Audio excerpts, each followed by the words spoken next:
Pengertian depresi psikosis. Depresi psikosis merupakan suatu jenis depresi berat yang disertai dengan gejala psikosis seperti halusinasi dan juga delusi. Patofisiologi dari depresi psikosis yaitu depresi psikosis terjadi karena ketidakseimbangan antara neurotransmitter seperti serotonin, dopamin, dan norepinefrin, terutama terjadinya peningkatan aktivitas dopamin D1 dan D2. Gejala dari depresi psikosis yang pertama yaitu depresi psikosis disertai dengan berperilaku tidak wajar. Yang kedua yaitu depresi psikosis disertai dengan berbicara menalur dan linglung. Yang ketiga yaitu depresi psikosis disertai dengan delusi, keyakinan yang salah atau tidak sesuai dengan kenyataan. Yang keempat yaitu depresi psikosis disertai dengan pikiran yang kacau untuk berpikir secara logis. Yang kelima yaitu depresi psikosis disertai dengan kehilangan minat untuk melakukan aktivitas sehari-hari. Klasifikasi depresi psikosis. Yang pertama yaitu depresi mayor dengan psikosis. Yang kedua yaitu depresi psikosis persisten. Yang ketiga yaitu gangguan bipolar dengan psikosis. Penggolongan obat depresi psikosis yang pertama yaitu golongan SSRI, yang kedua yaitu golongan TCA, yang ketiga yaitu golongan SNRI, yang keempat yaitu golongan MAOI, yang kelima yaitu antidepresan aminoketon, yang keenam adalah antidepresan triazolopyridin. Mekanisme kerja golongan obat depresi psikosis. Yang pertama yaitu mekanisme kerja golongan obat SSRI yang dimana menghambat pengembalian serotonin yang telah disekresikan dalam sinap sehingga menyebabkan kadar serotonin dalam otak meningkat. Selanjutnya yaitu golongan antidepresan trisiklik, yaitu menghambat pengambil kembali amin biogenik berupa norepinefrin, serotonin atau 5-HT dan dopamin dalam otak. Selanjutnya yaitu antidepresan golongan SNRI yang dimana memblok monoamin dengan lebih selektif daripada antidepresan golongan trisiklik. Selanjutnya yaitu MAOI, yaitu suatu enzim kompleks yang terdistribusi dalam tubuh yang digunakan dalam dekomposisi amin biogenik, dalam kurung dopaminergik, opinergik, dopamin dan serotonin.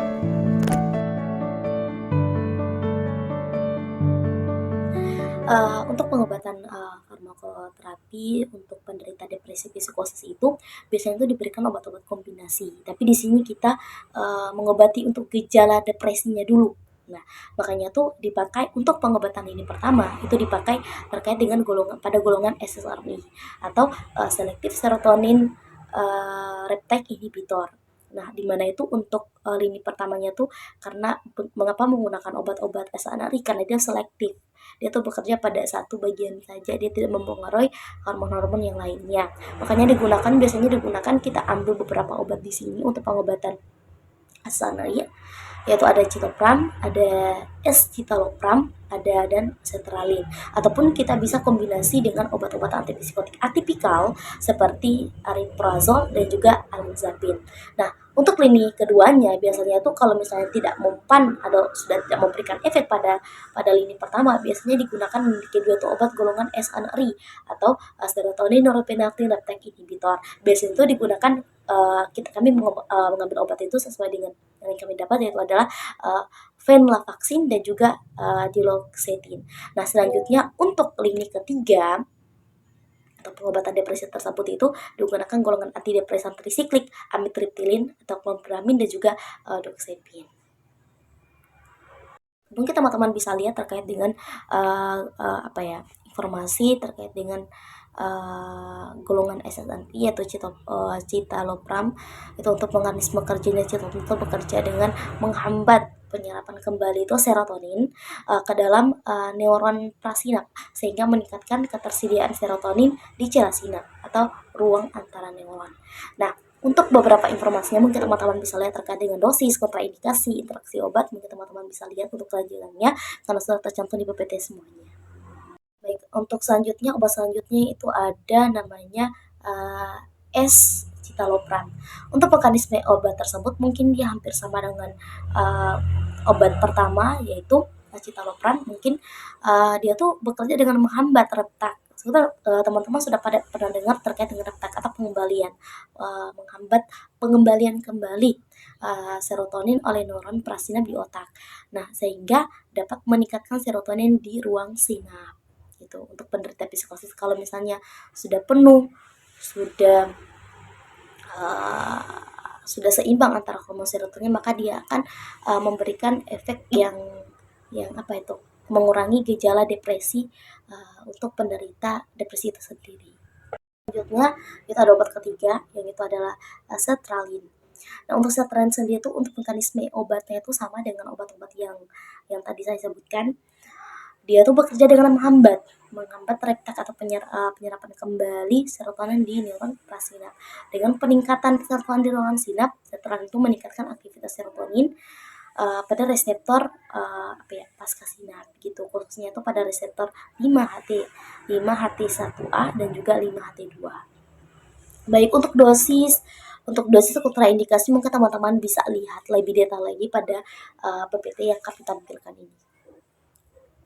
Itu kita berpindah pada golongan obat kedua atau pengobatan lini kedua yaitu golongan SNRI atau serotonin reuptake inhibitor.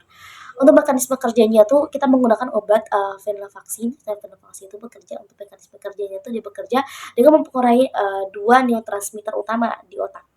Nah, serotonin dan norepinefrin mekanisme kerja itu melibatkan penghambatan retak penyerapan kembali dari kedua neurotransmitter yang dapat meningkatkan kadar serotonin. Nah, dan norepinefrin di ruang sinap dan memperkuat transmisi di otak. Jadi golongan obat ini tuh dia bekerja bukan hanya pada satu serotonin, satu hormon saja, tapi dia menghambat dua hormon yaitu ada serotonin dan norepinefrin untuk kembali ke prasinap. Sehingga hormon tersebut itu lebih banyak ya di ruangan tersedia lebih banyak pada pasca sinap tersebut. Untuk dosis kontraindikasi kita mungkin teman-teman bisa lihat lebih detail lagi pada selanjutnya pada obat golongan yang kedua lagi, pada obat lini kedua lagi itu golongan SNRI yaitu obat duloxetine. Nah, duloxetine tersebut mekanisme kerjanya seperti apa? Mekanisme kerja itu dengan menghambat retak penyerapan kembali dua neurotransmitter utama di otak yaitu serotonin 5-HT dan norepinefrin NE. Dengan menghambat retak kedua hormon kembali pada pasien, duloxetine itu meningkatkan konsentrasi kedua neurotransmitter di ruangan sinap atau ruangan antar sel saraf dan memperbanyak aksi mereka di otak. Sehingga kebutuhan hormon serotonin norepinefrin itu di otak tuh lebih terpenuhi dan memberikan efek yang penenang pada lini ketiga. Kalau misalnya lini pertama sama lini kedua sudah tidak mempan dengan obat tersebut, maka bisa diberikan pada pengobatan lini ketiga itu kita menggunakan obat golongan TCA. Nah, salah satu obatnya itu adalah yang menggunakan tuh amitriptilin. Amitriptilin itu bekerja dengan menghambat pengembalian ambilan kembali transmitter serotonin dan norepinefrin di jalan sinap. Amitriptilin itu memiliki ikatan pada reseptor alfa adrenergic histamin H1 pada reseptor muscarinic. Nah, jadi sama saja sih untuk untuk mekanismenya, tapi mungkin beda aksinya gitu ya. Teman-teman, selanjutnya itu kita mengajak pada monitoring obat. Nah, biasanya kalau misalnya monitoring obat untuk pertama untuk depresi psikosis itu kita melihat nih, kita memonitoring itu evaluasi gejalanya secara rutin untuk memeriksa gejala depresi itu sendiri dan psikosisnya, termasuk itu perubahan mood, tingkah energi, tanda-tanda halusinasi ataupun delusi. Yang kedua itu misalnya respon terhadap pengobatan. Karena ini paling penting banget untuk responnya karena untuk mengobati efektivitas terapi yang sedang dijalani. Kalau misalnya pasien tersebut kayak minum obat yang tidak teratur karena itu dapat mempengaruhi aktivitas obat dan memberikan efek yang tidak maksimal pada pasien tersebut. Nah, selanjutnya ada efek samping obat. Itu sangat penting karena kita harus mengetahui efek samping setiap obat yang digunakan agar tidak salah menyalahgunakan atau tidak salah memakai obat tersebut sesuai dengan aturan. Karena memakai efek samping dari obat antipsikotik yang mungkin mempengaruhi kualitas hidup pasien juga. Selanjutnya ada memeta kesehatan fisik pasien. Ini juga penting banget karena termasuk pemeriksaan rutin untuk menilai nih dampak obat pada fungsi tubuh dan kesehatan umum. Farmakologi. Nah, Terapi yang pertama itu terapi kognitif perilaku, ataupun kita bisa menggunakan terapi kognitif perilaku CBT yang membantu individu mengidentifikasi dan mengubah pola pikir. Nah, itu dia. Lanjutnya ada latihan mindfulness, ada juga meditasi. Itu sangat penting untuk memberikan kenyamanan pada tubuh kita atau ketenangan. Juga ada terapi seni dan juga musik, ada dukungan sosial teman, juga pengaturan pola tidur. Skizofrenia adalah salah satu gangguan kejiwaan yang paling kompleks karena merupakan sindrom heterogen dari pikiran yang tidak teratur dan aneh seperti delusi, halusinasi, efek yang tidak sesuai, dan gangguan fungsi psikososial. Skizofrenia ini dibagi menjadi beberapa tipe berdasarkan International Classification of Diseases and Related Health Problems, yaitu skizofrenia katatonik, skizofrenia tak terdiferensiasi, depresi pasca skizofrenik, dan skizofrenia sederhana.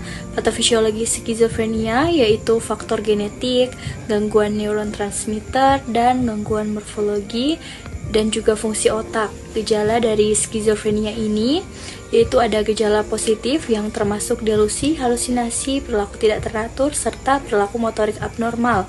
Yang kedua, gejala negatif seperti berkurangnya ekspresi emosional dan afolisi, dan gejala kognitif. Terapi farmakologi skizofrenia adalah antipsikotik generasi pertama dengan contoh obatnya yaitu haloperinol, flufenazin, dan trifluoperazin.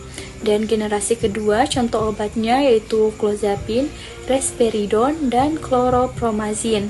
Untuk terapi non-farmakologi skizofrenia ini yang dapat digunakan untuk mengatasi kecemasan pasien yaitu terapi kognitif, di mana terapi menggambar, dan terapi musik. Teman-teman, selanjutnya kita akan membahas tentang pengobatan farmakoterapi. Untuk teman-teman bisa lihat di bagiannya sudah tersedia semuanya untuk gejala skizofrenia tersebut. Itu berupa yang pertama untuk gejalanya itu gejala positif termasuk delusi, halusinasi, tingkat tidak teratur, perilaku tidak teratur, saat perilaku motorik abnormal dalam berbagai tingkat keparahan. Untuk pengobatan yang diberikan sebagai lini pertama itu untuk generasi kedua yaitu golongan atipikal. Nah, untuk obat yang dipakai itu ada clozapine, ada risperidon, dan olanzapine. Dan juga kalau misalnya pada pengobatan lini keduanya itu tidak mempan, pada pengobatan lini pertamanya itu tidak mempan, maka kita bisa menggunakan pengobatan untuk lini kedua. Untuk lini keduanya itu kita menggunakan golongan tipikal. Ya, biasanya itu digunakan chlorpromazin, ada juga haloperidol, dan juga trifluoperazin. Bisa juga dikombinasikan bersama obat-obat depresi atau antidepresan. Mekanisme obat kedua generasi obat tersebut, yang pertama itu adalah antipsikotik generasi pertama.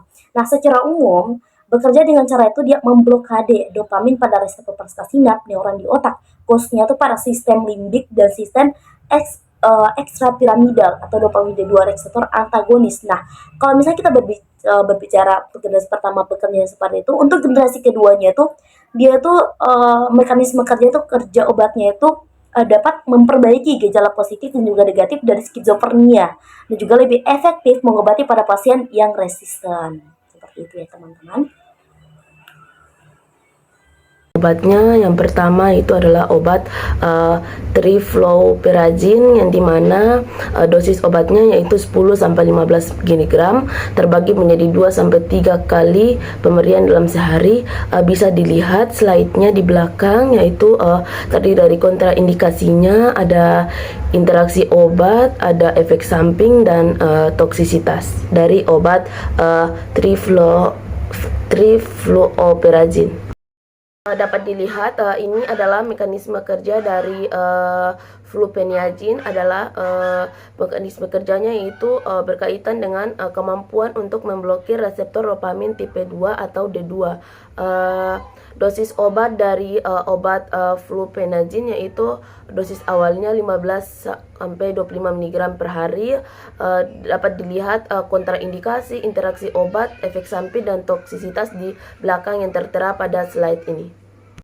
Selanjutnya yaitu mekanisme kerja dari obat haloperidol, yang dimana obat ini bekerja dengan memblokir reseptor dopamin tipe 2 di otak, khususnya pada jalur mesolimbik dan mesokortikal. Selanjutnya yaitu obatnya yaitu haloperidol dengan dosis pemberiannya yaitu dosis oral untuk gejala sedang dimulai dengan 0,5 sampai 2 mg.